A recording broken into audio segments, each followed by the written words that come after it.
I'm going to make a bold statement here, and that is that all unhappiness on the planet comes from wanting 100% result of any action that you take. In other words, that you will not take an action, you will not attempt to do anything until you're guaranteed that it's going to be 100% successful.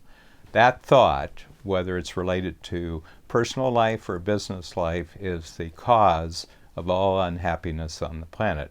I'm not saying there aren't other things involved in unhappiness, but I can tell you this desire for 100%, which I'll call perfection, is actually the cause of all unhappiness. There were periods of my life where I was unhappy, and when I began to see what was common about whether it was in my personal life, how I was handling my health, my fitness, my business life, all my different kinds of relationships, both personal and business relationships, I began to realize that the one common factor was when I anticipated any kind of action or doing anything with anyone else, I had this desire that I wouldn't do anything until I was guaranteed that I could do it 100%.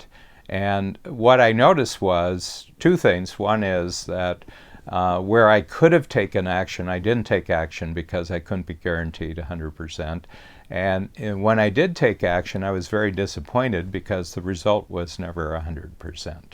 And so this notion of 100% is really a killer thought. And what I mean by that is it kills your optimism, it kills your sense of adventure, it kills your desire to do anything new, better, and different. It kills your willingness to enter into new experiences because you have this demand that the only satisfactory outcome is 100%, and then you become very, very frightened and you become very, very cautious in your life because you don't actually have any experience whatsoever in your entire life of actually achieving 100%.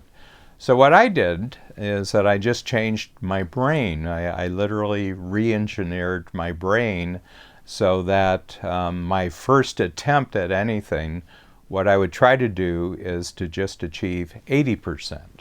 Okay, so what that means is that no matter what I did, the final result could be improved upon. The final result, there would be things missing, but I wouldn't know what was missing until I actually made the attempt and got the first 80% result. And then I would say, well, I'm going to make another attempt, but even that would not bring me to 100%. It would only bring me to 80% of the remaining 20%, so I could get to 96%. Okay, and even then I wasn't at 100% because I was 4% short, and then I'd say, well, I'm going to make another attempt, and this will bring me not to 100%, it would bring me to 99.2%, you see. And so consequently, my happy life that I have lived, and it's been going back about 30 or 40 years now, has been the entire result is that I've just never had either the goal of getting to 100%, and I am not looking for the experience of getting to 100%. I'm only looking forward to getting to 80%.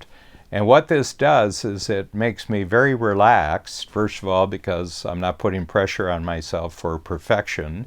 The other thing is it makes me easier to live with because I'm not demanding that other people's efforts be 100%. I'm just looking for 80%.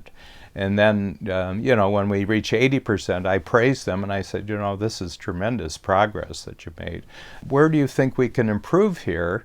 And so they feel very rewarded from working with me, and they feel very, very excited about their efforts because they can see how much they've accomplished, and now they're much more clear about how they can improve on that. And so I'm very dedicated here to eliminating from the planet, certainly the planet that I'm having experience with, all notion that you're ever going to get to 100%. You're always going to get to a better 80%, but you're never going to get to 100%. And it's really funny. I mean, if you teach children this, children will live happy lives. They will always be happy. The most miserable children in the world is where their parents, their teachers have demanded from the beginning that none of their efforts are really worthwhile unless they get to 100%. And you can just see people, who are intelligent, who are attractive, who are, have enormous capabilities, lead miserable lives because they've operated under this thought of 100% of perfection. And so they become very cautious, and they become very unambitious, and they develop all sorts of ways of staying away from anything new or better or different in their life because they just know they can't get to 100%, so what's the point of even trying? I just would like to say that everywhere in your life where you're unhappy and you're feeling great, you're feeling very, very bleak about what's going on, I can tell you the answer is because you're looking for 100% results in that life. And all I ask you to do is experiment with the possibility of just trying 80% and then just really loving each 80% that you get, and then knowing that each 80% that you get is actually just the start of going higher and getting another 80% that's even bigger and better.